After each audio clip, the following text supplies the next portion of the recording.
and now I'm going to turn it over to Dr. Davis. Okay, sounds good.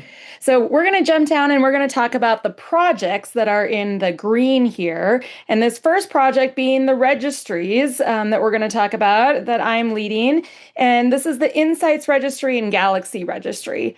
So you can go to the next slide. And there's actually some history with this before we even received or even thought about applying for the NASCAR grant. The Insights Registry is specific to Turner syndrome, and this launched in 2019 with support from the Turner Syndrome Global Alliance, who funded us in Colorado to be able to build this registry, recognizing the need for a clinic-based registry that was for more than just one individual center, which is with a lot of rare disease, a lot of the research that takes place is done at one single center. And one of the limitations to that is it is not capturing the rest of the individuals in the country that are not able to go to that center. And it's also often siloing the types of research that is being done in terms of interdisciplinary work, and as well as cross-center work. Then the Galaxy Registry was developed in 2020, similar to the Insights, but focused on all of the other X and Y chromosome variations. And this was launched with support from Access as well as Living with XXY. You can go to the next page. Oh, and then both of these are now funded and we call them Project One of NASCAR. All right, so this is a little bit of a busy slide, but I wanted to walk people through it. And maybe Nicole, Dr. T, you can show, starting at the top there, both of the registries, Insights and Galaxy, have steering committees. And these steering committees are stakeholders that come together once a month, and they're volunteering their time. They establish the priorities of what the registry is going to focus on and what the registry is going to do. They oversee the progress of the study and also offer some checks and balances to make sure that we're doing what we said we were going to be doing. If you look down at the orange box, individuals with SCA individuals are really the center of the projects. And these participants elect to participate in the registries by allowing us to either just use their clinical data for research purposes. That's kind of the lowest hanging fruit and the minimum amount of involvement that they can select. They can also select to be on a contact list to be notified for future studies. Participants can select to participate in surveys that we send out, not more frequently than once a month, but those surveys are targeted for priorities that the community has and that the steering committee has established. And then finally, there's a biorepository as well, which is essentially saving a sample of blood that we can do future studies with. These individuals with SCA, some are actually serving on the steering committee, so you can see that going up to the point to the purple box.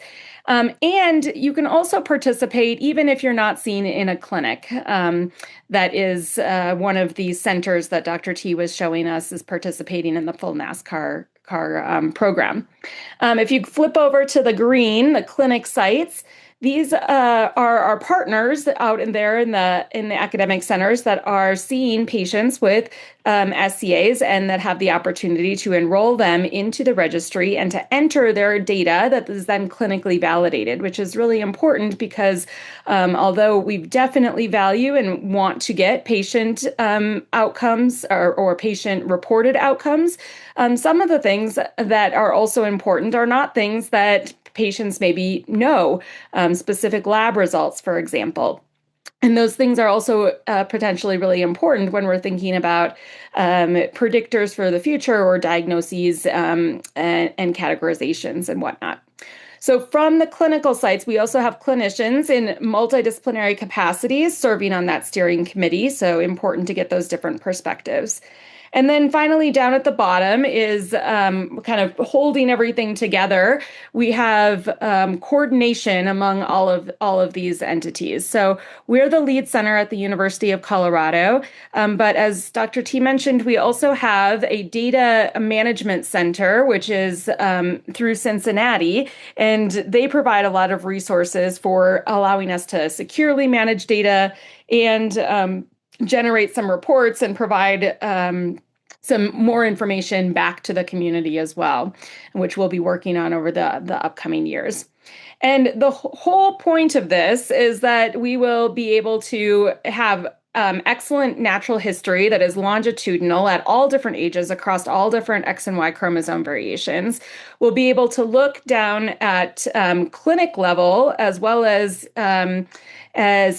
condition level metrics.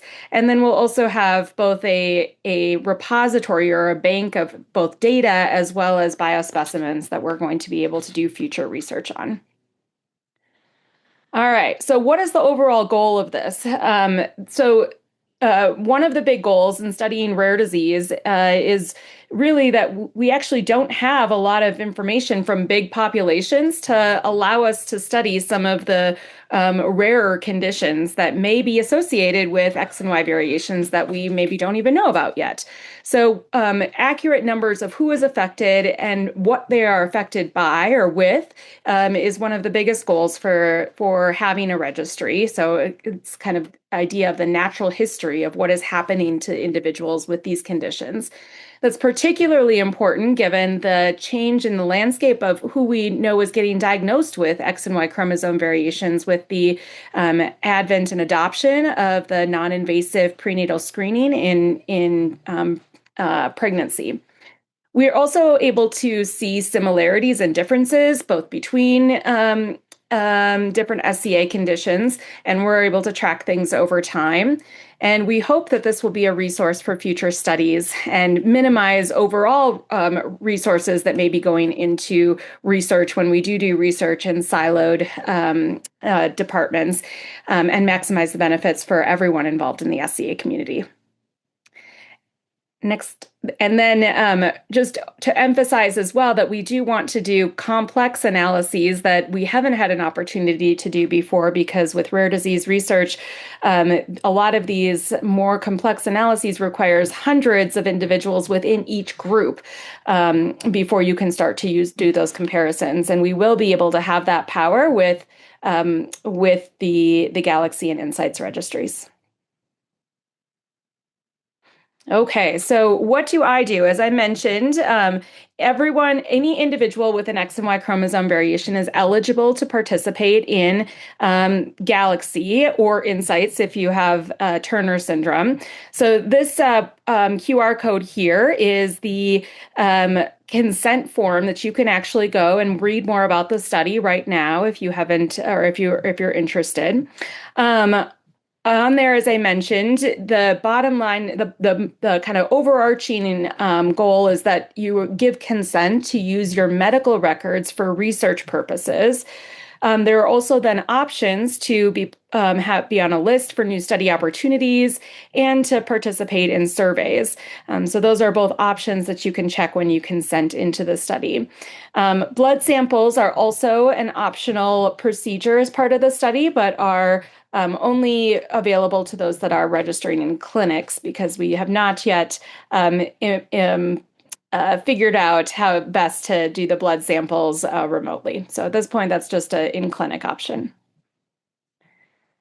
All right, so what is our progress to date? So we have Insights on the left over here and Galaxy on the right. So there's 17 sites currently involved in Insights with 874 girls with Turner syndrome that are enrolled.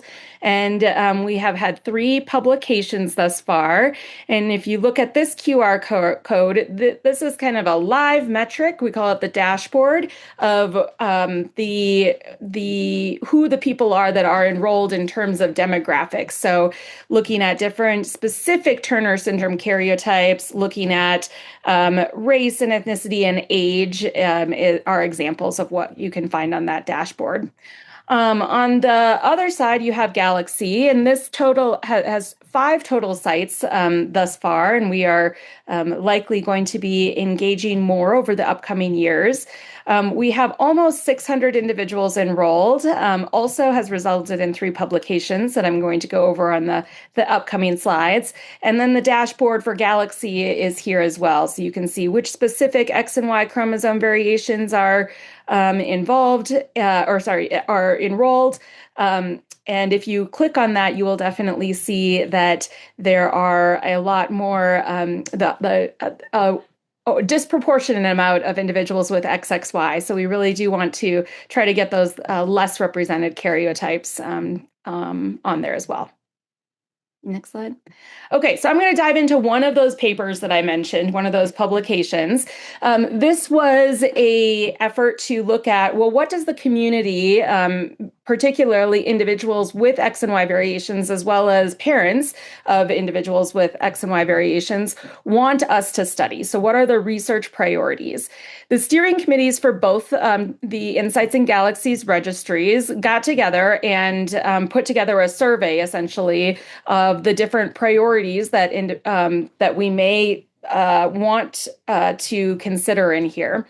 We had over 300 participants complete the survey, which was almost a 50% response rate, which is really quite good for survey research. Really important to have a high response rate when you're looking at surveys, because we want the surveys to really represent everyone that we think that they're representing. So this was all SCA conditions, and then, as I mentioned, both caregivers and self-advocates, so individuals with X and Y variations.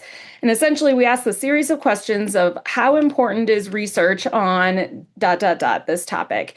This graph right here is just one of the many graphs that you can find in the paper. This is for trisomy X and looking just at the physical health domains of what they felt was important. And you can see they want us to further study, in particular, fatigue or low energy when it comes to the physical health concerns. Lower on their agenda would be the autoimmune disorders that are down here at the bottom. So this gives us an idea of what the community is wanting us to study or is asking for more research on. Next slide. This is a busy slide, but this is called a heat map, also from this paper, that allows us to see that there wasn't one clear priority that really was obvious in terms of, like, everyone wants to have studies on X topic.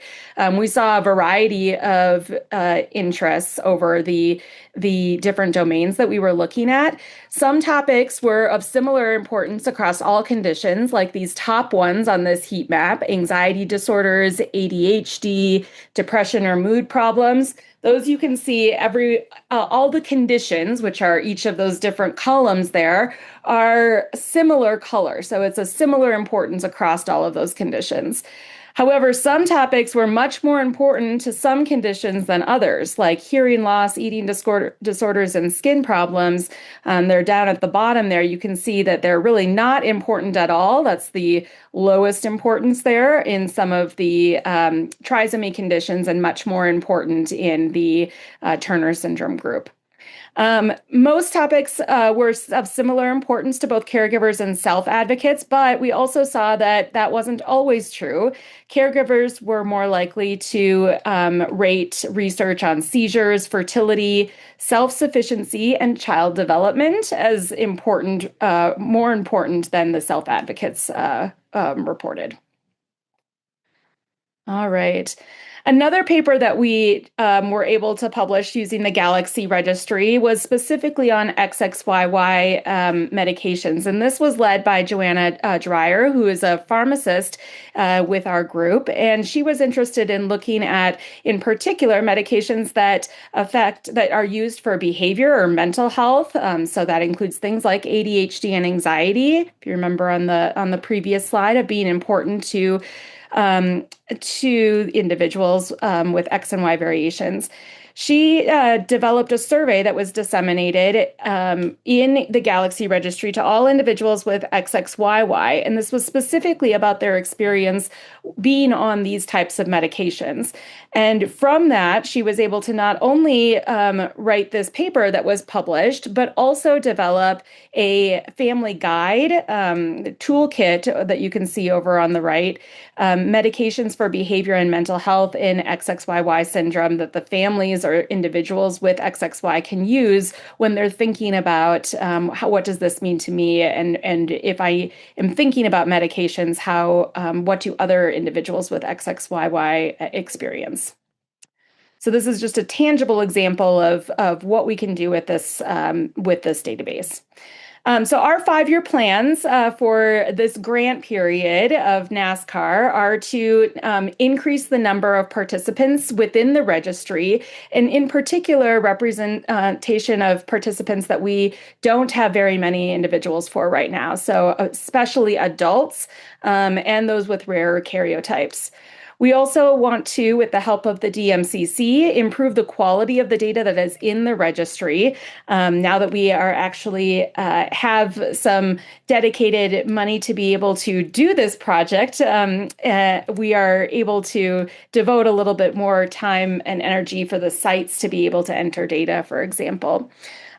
We also then will do a whole host of different studies looking at those different topics that were important to the community, comparing individuals with X and Y variations in those outcomes to the typical population, maybe between SCAs, and what it looks like over time. And then we also are expanding that biobank, and we'll be working with what's called Project 3, which we'll get to in a little bit, to use the biomarker, the saved samples in the biobank, as well as the data to look at biomarkers as predictors of outcomes in X and Y variations. All right, so I have a series of frequently asked questions here, trying to anticipate some of the questions that we'll likely get. The first one is, well, how is NASCAR changing given this how is Galaxy changing now that we have NASCAR funding? And in the broad scope of things, at least for participants, it's not changing that much. We developed Galaxy anticipating and really hoping for future NIH funding. And so the protocol and the consent forms that we had developed already included most of the requirements that we need. We will be adding some additional language, and we will notify everyone when we actually do move the data from the our REDCap, or our database that's hosted at the University of Colorado cloud, over to the DMCC cloud, but it will still have all of the same protections in place. And this change is really largely administrative rather than anything that is truly affecting the database itself. Another question I sometimes get is, well, who owns the data that are in Galaxy? And technically, the University of Colorado owns the data in Galaxy, but the governance of who uses the data still relies on the steering committee. So no one can go in and use the data without getting permission from the steering committee, and then us giving them the limited access that they need to specifically do the research question that's been approved by that steering committee. We will continue to honor that Galaxy is a collaboration and has always been a collaboration between the community and the research and clinicians. And so none of that is changing. All right. How can I join Galaxy if I'm not seen in one of the ECRC clinics or one of the clinics that are participating in this, the Galaxy Registry? You can actually go to www.galaxyregistry.org, and there is you can read more about the study on there, and then also enroll directly on there. There's a consent form, a link that you can find. You do have to, when you register/consent into the study, provide us with your genetic test results, or give us permission to get these results from wherever you had them done. And so having that information when you go to sign up is incredibly helpful. I don't know if I'm enrolled in Galaxy. How do I check? Or I want to change my choices for the optional procedures, like, hey, I do want to actually get surveys, or I don't want to get surveys. You can get more information from us by emailing us at galaxy@ucdenver.edu. All right, I'm already enrolled in Galaxy. Do I need to do anything now that Galaxy is under the NASCAR umbrella? No, you do not need to do anything right now. We will be updating some of the language in the consent form, but this should not require us to get new consent because it's really, like I said, administrative rather than changing any of the core data protections or anything like that.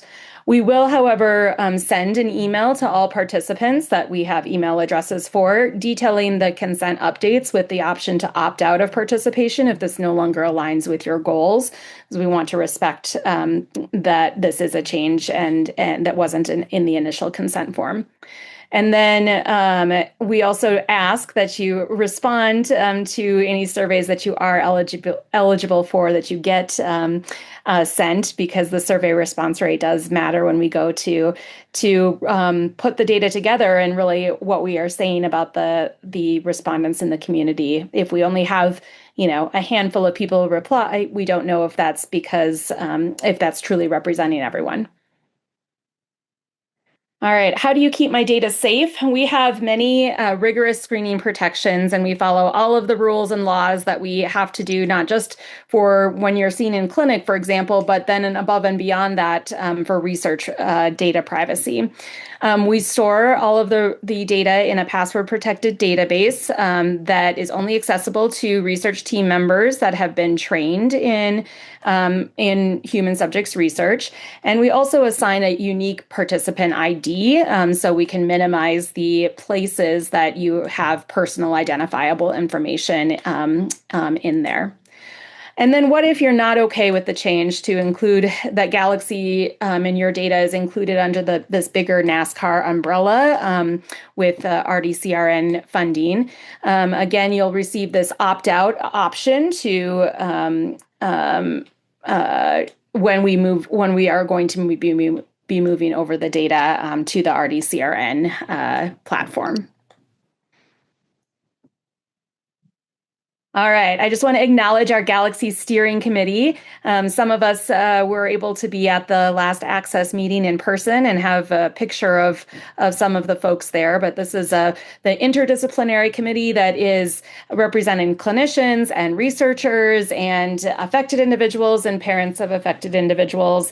And that has really driven all of the work that is behind Galaxy in the kind of oversight leadership decisions. Okay, and then the last two projects, outcomes